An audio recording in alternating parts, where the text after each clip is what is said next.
आज हम एक ऐसे स्टॉक की बात करने वाले हैं जिसने पिछले 10 सालों में 10,000% का एप्रिसिएशन दिया है। अगर किसी ने 2012 में ट्रेंट लिमिटेड के अंदर में 10,000 रुपए का इन्वेस्ट किया होता तो उसका वैल्यूएशन दिसंबर 2024 को लगभग 9 लाख रुपए के आसपास में होता। लेकिन 2025 में ये 40% का डाउन मूव और 2026 के सिर्फ 20 दिनों में, आज है 20 जनवरी, अब तक टोटल 9% का डाउन मूव दे चुका है। तो इस वीडियो में हम लोग देखेंगे कि कहां पर इसके सपोर्ट बन रहे हैं, कहां पर हम लोग इसमें से एग्जिट हो सकते हैं अगर आप ऑलरेडी इसकी होल्डिंग कर रहे हैं। एक प्रोफेशनल ट्रेडर किस तरह से अपनी प्लान करते हैं वो इस वीडियो में आपके साथ में शेयर करूंगा, तो एंड तक देखना है, पूरा टेक्निकल को समझता है। कैंडल स्टिक्स को हम लोग रीड करके प्राइस एक्शन को समझेंगे और अपना डिसीजन लेंगे। अगर आप नए इन्वेस्टमेंट के लिए कोई अपॉर्चुनिटी तलाश रहे हैं तो भी ये वीडियो आपके लिए बहुत इंपॉर्टेंट है। चलिए फ्रेंड, स्टार्ट कर लेते हैं, चलते हैं चार्ट के ऊपर में। ये कोई बाय सेल रिकमेंडेशन नहीं है, जस्ट मैं अपना व्यू आपके साथ में शेयर कर रहा हूं। सो ट्रेड लेने से पहले अपने फाइनेंशियल एडवाइजर से जरूर कंसल्ट कर लीजिएगा। देखिए, अगर हम ईयरली टाइम फ्रेम पे देखते हैं तो यहां से यहां तक आप देखेंगे सिर्फ इसमें ग्रीन कैंडल्स बनी हुई हैं, मतलब कि हमेशा इसमें पॉजिटिव मूवमेंट रहा है। और 2023 और 24 में तो इसमें बहुत ही अच्छी कैंडल बनी है और बहुत ही अच्छी मूवमेंट, मतलब कि 126% 2023 में और 24 में 123% का अप मूव इसने दिया है। लेकिन जैसे ही 2025 आया, इसमें रेड कैंडल बनना स्टार्ट हो गई है। तो क्या ये ट्रेंड चालू रहेगा? कहां पर इसका अच्छा सपोर्ट जोन बन रहा है वो आपको ड्रॉ करके दिखाता हूं, तो ध्यान से देखना है। देखिए, जो सबसे बड़ा टाइम फ्रेम होता है वो होता है ईयरली का। ईयरली का एक जोन जो मुझे यहां पर क्लियरली दिखाई दे रहा है वो है यहां पर। तो बेसिकली अगर आप लॉन्ग टर्म के लिए प्लानिंग कर रहे हैं तो ये एरिया सबसे बेस्ट है। अगर यहां पर 1380 के आसपास में प्राइस आता है तो आप अच्छे फुल फोर्स के साथ में इसमें इन्वेस्टमेंट प्लान कर सकते हैं।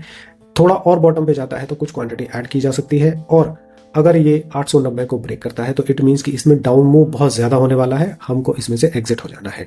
तो इन्वेस्टमेंट के लिए एक स्ट्रेटेजी होती है जिसमें आप सबसे पहले, जैसे कि 1 लाख रुपए इन्वेस्ट करना चाहते हैं तो पहले आप उसमें 30 या 40% इन्वेस्टमेंट करें। जैसे ही उसमें हायर हाइज बनना स्टार्ट हो जाते हैं और नीचे सपोर्ट आती है तो आप उसमें और ज्यादा इन्वेस्टमेंट कर सकते हैं। और अगर वो नीचे जाता है तो भी आप और क्वांटिटी ऐड कर सकते हैं, क्योंकि वहां पर वो एवरेज हो जाता है और आपको क्वांटिटी ज्यादा मिलती है। तो 3 पार्ट में इसको डिवाइड करें, 33% कर लें या 35% कर लें या राउंड ऑफ करके भी आप कर सकते हैं। तो ये होती है इन्वेस्टमेंट स्ट्रेटेजी जिसको आपको फॉलो करना चाहिए। एक साथ में सारी अमाउंट नहीं लगानी चाहिए। और भी आगे टिप्स आपको बताऊंगा तो फॉलो करते रहिएगा। 6 मंथ पे जाते हैं तो 6 मंथ पे भी मुझे कुछ खास दिखाई नहीं दे रहा है। ऊपर की साइड में जरूर सेलिंग जोन्स बनना स्टार्ट हो गए हैं। यहाँ पर अगर ये प्राइस ऊपर चलेगा, यहाँ से भी अगर रिवर्सल लेता है तो 6000 पर अच्छा खासा रेसिस्टेंस बना हुआ है। सो आज की रेट में तो इन्वेस्टमेंट अपॉर्चुनिटी नहीं है किसी भी टाइम फ्रेम पे, ठीक है। अब हम 3 महीने पे देखते हैं तो 3 महीने पे भी आप देखेंगे इसमें सिर्फ पॉजिटिव कैंडल्स बनी हुई हैं, सपोर्ट जोन कुछ भी नहीं है। कोशिश हुई है प्राइस ने अप जाने की, लेकिन स्टिल मैं आपको पहले ही बोल चुका हूं 6000 के आसपास में यहां पर अच्छा खासा रेसिस्टेंस है। सो केयरफुली रहना है इन्वेस्टमेंट के लिए। और यहां पर प्रोफेशनल ट्रेडर्स क्या करते हैं, स्मार्ट मनी जो कि बड़े इंस्टीट्यूशंस क्या होते हैं कि प्राइस को नीचे अच्छे सपोर्ट जोन पे जाने का वेट करते हैं। शेयर अच्छा है, कंपनी अच्छी है, इट डजंट मीन कि हमें लगा देना चाहिए अपना पूरा पैसा, क्योंकि प्राइस ऑलरेडी इतने हाई पे होता है। अगर किसी ने यहां से बाय करना स्टार्ट किया होगा, जिसका वैल्यूएशन, जिसके पास में अच्छा खासा एप्रिसिएशन हो गया होगा, उसके लिए तो ज्यादा फर्क नहीं पड़ता है। लेकिन अगर उसने इतना एप्रिसिएशन ले लिया है और प्राइस डाउन होना स्टार्ट कर गया है तो कहीं ना कहीं तो प्रॉफिट की बुकिंग भी करनी होती है। तो वो भी आपको बताने वाला हूं कि किस तरह से करेंगे। तो इन्वेस्ट अपॉर्चुनिटी आज के लिए नहीं है। और चलते हैं छोटे टाइम फ्रेम पे। तो देखिए, इन्वेस्टमेंट अपॉर्चुनिटी की जब हम बात करते हैं तो महीने, मंथ से नीचे हमें नहीं जाना चाहिए। वीकली पे तो हम ट्रेडिंग या फिर स्विंग ट्रेडिंग या फिर इंटरडे ट्रेडिंग पे प्लानिंग कर सकते हैं।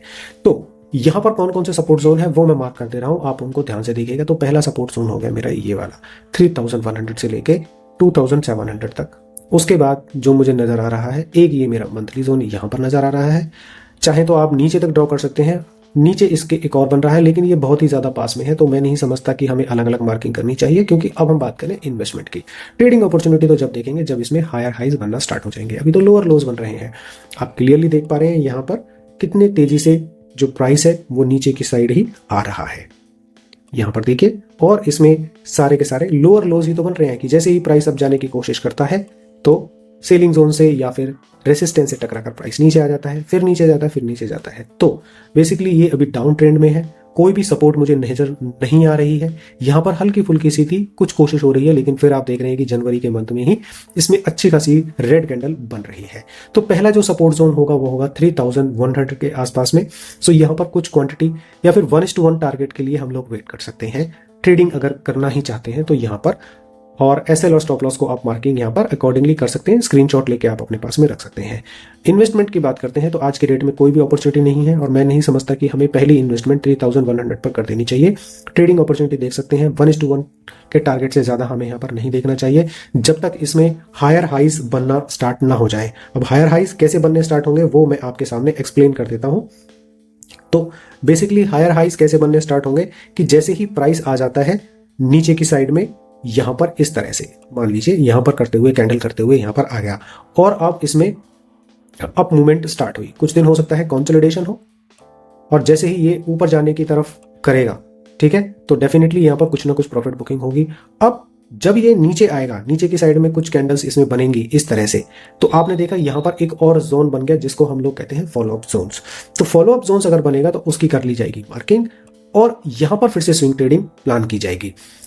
इस बार अगर ये सपोर्ट लेके ऊपर की तरफ चल देता है, मतलब कि यहां पर ग्रीन कैंडल्स बनना स्टार्ट हो जाती हैं इस तरह से, ठीक है, तब तो ये ट्रेंड चेंज कर देगा।